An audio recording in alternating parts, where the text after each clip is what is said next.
y'all, welcome back to another video, and in today's video I kind of just want to talk about the benefits of deleting social media and how social media can be very addicting and just a couple other things. So if you guys want to see that, keep watching. So I would say one of the ways that I deleted social media was literally just doing it. And definitely gonna feel FOMO, I should say. And it's not gonna be easy at all because everyone else has social media and everyone else is doing everyone else. And you wanna partake in that because if not, you're gonna feel left out because that's just the world we live in nowadays. But, the pros I'd say about deleting social media is you have more time to think about who you truly are instead of looking at others and kind of basing your life off of their perfect snapshot of their life, even though that's not reality at all. And you really get to pick up other hobbies and activities. And me personally, I've read a lot more and I've drawn a lot more. I started watching like clay videos for some reason, like people making little clay figures, and I kind of want to do that. I started just enjoying being out in nature more and feeling closer with God, most importantly, when I cut out the distractions, which was my phone. And even though I still have Snapchat and Facebook, I have Facebook because my family's on there, and Snapchat because my memories on my camera roll. And honestly, I don't even go on those apps that much. I limit my screen time to at least like 3 hours a day. It might seem like a lot, but it works for me, and I just kind of like that a little bit better. But I've been riding on my scooter a lot more now. I picked up that, instead of being on my phone, I can ride my scooter or go out and do something else. A wise person once told me, if you're so addicted to your phone, you have nothing else to do when you're off your phone, replace it with something to do. Like, for example, instead of picking up your phone, pick up a book. Instead of picking up your phone, do some schoolwork. Instead of picking up your phone, go for a walk, go work out. Whatever you like to do besides going on social media and scrolling for hours and not being productive, do that thing that makes you productive, is what I'm trying to say. But I would definitely say the cons of not having social media is literally just fear of missing out, FOMO, because everyone else is doing it and you're not. And there's many times where I've seen these car meets. I like to go to car meets, and well, you guys know if you watch my videos, but there's times where I've missed so many car meets because I don't have Instagram, and that's where they post the car meets. So it's unfortunate, but at the same time, is it worth costing my mental health to go to a car meet for 2 hours? Or would I rather feel at peace and not have social media and people judging me 24/7, or go to a car meet and then after that scroll on social media and get depressed again? It's funny I say this because I do have YouTube, which is a social media, I guess. I limit my screen time also on YouTube as well, because if I don't, it gets bad. All I do is watch YouTube. I read comments. I ask for people's opinions. It's overall a negative feeling. So I truly enjoy, I think one of my hobbies is making YouTube videos. That's why I still do it, because doing this is an outlet for me to be creative and express who I am. So I like it, and so guys, peep the mic. I just bought a new mic. There's going to be tons of videos coming out soon with this mic. So be prepared. We have some good audio now. Oh yeah. I definitely want to do a part where I'm feeling a little extroverted and I might go to car meets and ask people what's their favorite car and why with the mic. I'm not sure. I don't know if I'm too introverted for that, but we will see on the mood for the day, because it all depends on my mood.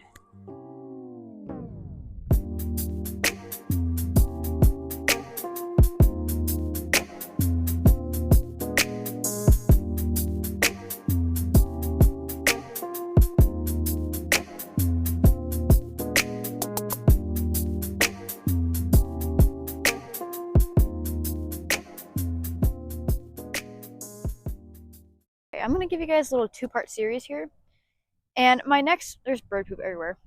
Gross. Anyways, my next point I want to make is how to save money. And these are just things that I've used in my personal life to save money. I don't know if this will work for you guys, but I'm just going to tell you because it might work for someone, or it might inspire someone to save money. I don't know. So I'm going to straight up tell you, reading labels / prices So there was a time where I made, you know, 400 a week, which isn't that much, but for someone who doesn't pay bills and doesn't really do much, it's a lot. So I would literally just spend all my money on food because I was a gym crazy person, you know. I bought a ton of protein shakes and did all that for the past 3 years. We'll go into why I stopped doing that in a second. Um, so I would do that and basically spend all of my money on food, and I didn't read the label. I would just buy something that says organic and I'm like, okay, cool. Next thing you know, it's like $8.26 for a bag of chips. And you're like, okay, well, what's going on? You know, that times, you know, I'd say I'd eat a ton, you know, back in that time. So I'd probably eat 3 of those bags in a week. Because I need the calories, the carbs, everything, you know. So it just cost way too much money. And I didn't read the labels. I would just throw things in my cart without even, you know, checking. My next point that comes with that is also checking to see if there's any coupons. This might sound like such a Karen thing for me to say, you know, chop off the A off or you know, this might be a Karen thing to say, but I will tell you right now, reading labels and checking to see if there's coupons is probably your best bet because little do you know, Kroger on their app, they have a ton of coupons for meats. I know if you go there after I think 6 or 7 o'clock, you can get like meats that are like fresh that day, but they're on sale or whatever, so you can just buy it, you know, get home, cook it, or freeze it for the next day, whatever you want to do. The next thing I want to touch on is going to Aldi as well because Aldi has great stuff.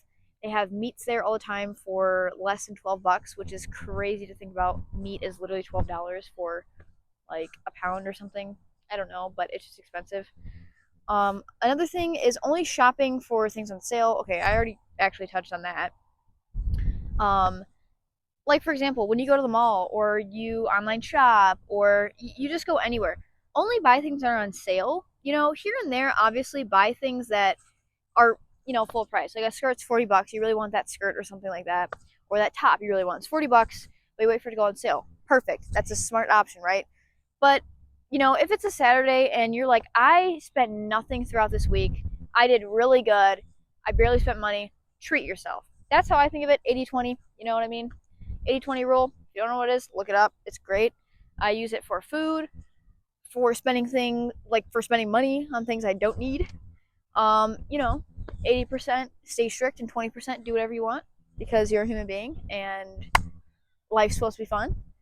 The next thing is cooking from home, of course. You know, I kind of touched on that as well. But cooking from home is always cheaper than going out and spending food. You can make, you know, a nice thing of 6 chicken quesadillas instead of literally going somewhere paying $30 for 3 chicken quesadillas and some rice. You know, like, what is that? The next thing is not getting Starbucks every morning or coffee or whatever. Always make your drinks from home because you can get more bang for your buck. I used to spend $5, $7 every single morning on Starbucks, bro. Every morning. If you do like, let's do $6. Let's do it in the middle because sometimes it was 5, sometimes it was 7, depending on a refresher, an almond milk latte, whatever I got. Frappuccino, I think it's like $7 now. You know, let's just do $6. $6 times 5 times, I don't even know, like 52 weeks is in 1 year. Like, that's a lot of money. So, no, I'm not buying that anymore. I'm sticking to water. My cute hydro flask I just bought. Yeah, so we're sticking to this. This is free. And, I mean, I need more water anyways. I went to the doctors and they told me I was dehydrated. So, no more Starbies. Obviously on the weekends, I'm going to buy it.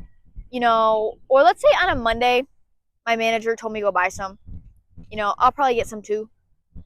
But that means on Saturday I'm not getting any though. Because I'm just very strict on myself and I know like what I can't spend and what I can spend. You know what I mean?